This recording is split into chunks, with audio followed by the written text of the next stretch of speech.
So I studied that school list, and I got past the K to 2 B, and I got to 3rd to 5th B, and somehow I won that. So then we went to district, and we're like, okay, let's give it a try.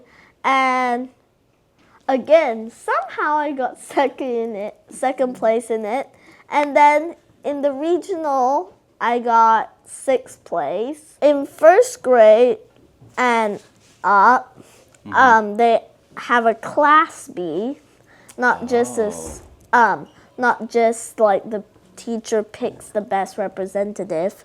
So I won my class B, and then I won my school B again, and then I went to District B, and this time I won the District B.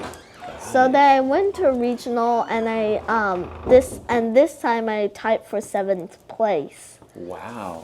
So then, this year, I won my class B. I also won my school B, and I won my district B.